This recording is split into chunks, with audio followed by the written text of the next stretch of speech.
Hago contacto ahora vía telefónica con el doctor Santiago Nieto. Él es el titular de la Unidad de Inteligencia Financiera de la Secretaría de Hacienda, que esta noche ha informado del congelamiento de cuentas en contra de Francisco García Cabeza de Vaca. Qué gusto saludarlo, doctor. Muy buenas noches. Muy buenas noches, Salvador.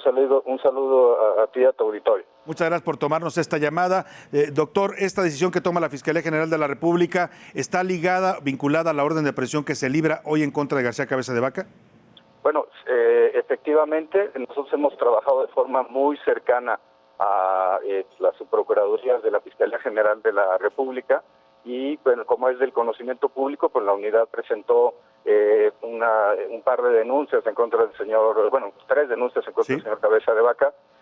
También pues comparecimos como testigos ante la sección instructora de la Cámara de Diputados, antes de que fuera declarado la eliminación de la inmunidad constitucional, el famoso desafuero del gobernador de Tamaulipas.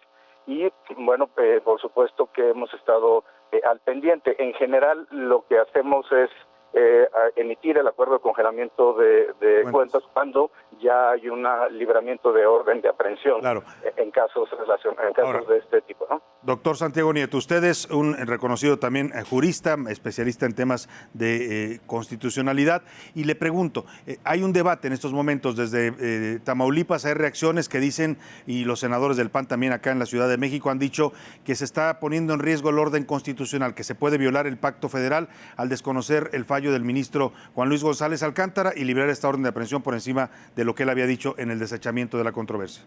Sí, bueno, entiendo que hay una discusión, entiendo también tu punto de vista, lo respeto, ¿sí? No lo comparto y daría, digamos, las razones por las cuales no. Primero, habría que recordar que estamos en presencia de una controversia constitucional, sí, que, bueno, finalmente para que tuviera un valor vinculatorio para todo el sistema jurídico mexicano, pues requería de una determinada mayoría y algo que es muy importante, que hubiera un análisis de fondo. Sí. En el desechamiento que presenta o que dicta el señor ministro González Alcántara, es únicamente pues señala que no hay, como en cualquier desechamiento, no hay posibilidad de entrar a conocer el fondo del asunto en virtud de que no se cumple un presupuesto procesal.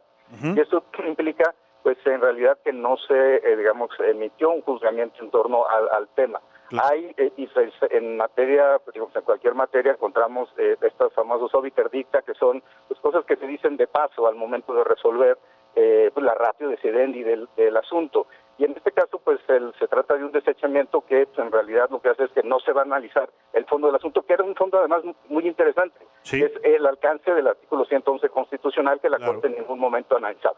Claro. ¿Qué dice el artículo 111 constitucional? Dice que si se declara la procedencia en contra de un gobernador, como es el caso, se manda al Congreso local. Se manda al Congreso local para el trámite correspondiente.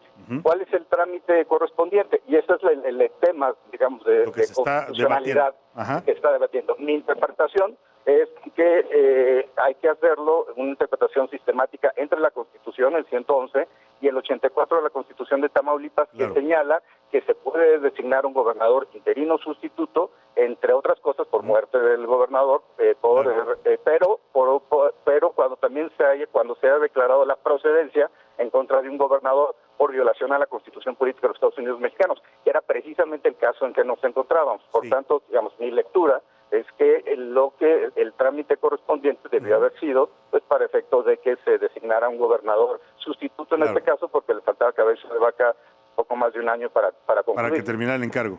Pero en ese sentido, lo que argumenta, porque hay un argumento en el fallo del ministro, si bien desecha la controversia, dice que la desechó porque precisamente él considera que el 111 constitucional le dio al Congreso local la facultad de homologar o no el desafuero de la Cámara de Diputados y que al decidir no homologarlo en el Congreso de Tamaulipas, el fuero constitucional seguía vigente. Lo dice textual el ministro, incluso hay una parte donde menciona en su fallo que no puede ser detenido ni procesado el gobernador hasta que termine su encargo. ¿No tiene validez eso que dice el ministro? ¿No tiene ningún efecto jurídico? Es una opinión jurídica el asunto del ministro, pero no se trata de, digamos, si estuviéramos en presencia de un amparo en revisión, una acción de inconstitucionalidad, etcétera, y se hubiera emitido una sentencia de fondo, esa sentencia de fondo por supuesto que sería obligatoria para todas las partes. Ajá. Aquí no tenemos un pronunciamiento, lo que hizo el ministro fue no encontrar un elemento de un requisito de procedibilidad y por tanto desechar la controversia constitucional. Pero es un argumento que plantea el ministro, pero esto no implica que la Fiscalía General de la República no pueda continuar con el procedimiento penal.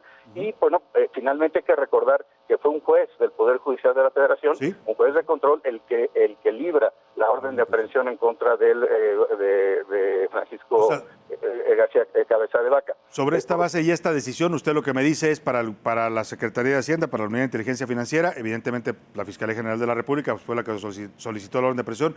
Este procedimiento es válido y no hay rompimiento ni violación del orden constitucional. No, en virtud de que también tiene el propio señor García Cabeza Vaca los mecanismos procesales para defenderse en caso de que considere que la orden de aprehensión fue librada por el juez de manera injustificada o que el congelamiento de cuentas es injustificado. Pero al final del día, pues lo que nosotros presentamos ante la Fiscalía General de la República después de la sección instructora, parte del debate tiene que ver con redes de lavado de dinero y delincuencia organizada, ¿no? Vinculados evidentemente con casos de delincuencia organizada por un lado y por otro lado temas de enriquecimiento ilícito, que es finalmente lo que no podría, no ha justificado hasta este momento el señor Cabeza de Vaca. Finalmente le pregunto, ¿este congelamiento de cuentas aplica solo para Francisco García Cabeza de Vaca o también para sus familiares que eran mencionados en las denuncias? Fueron 12 personas físicas y 25 personas morales relacionadas con el esquema de transferencias de recursos que se encuentra en la carpeta de investigación de la Fiscalía y hoy en el expediente judicial, las que se encuentran congeladas en este momento. O sea, a todos ellos se les congelaron las cuentas, pues. Exactamente. Muy bien, pues interesante sin duda la decisión y el debate que se está suscitando. Le agradecemos mucho darnos su punto de vista y su interpretación de este asunto, doctor Santiago Nieto. Muchas gracias. Un gusto, muy buenas noches al titular de la Unidad de Inteligencia Financiera. Pues ahí está, es la posición que tienen en el gobierno federal, la defiende bien y la argumenta Santiago Nieto. En contraparte, pues los panistas a nivel del Senado y hasta ahora en el Comité Estatal de Tamaulipas están diciendo que esto rompería el pacto federal. Lo ven como una agresión a la autonomía constitucional del Estado de Tamaulipas. Eso es lo que están argumentando.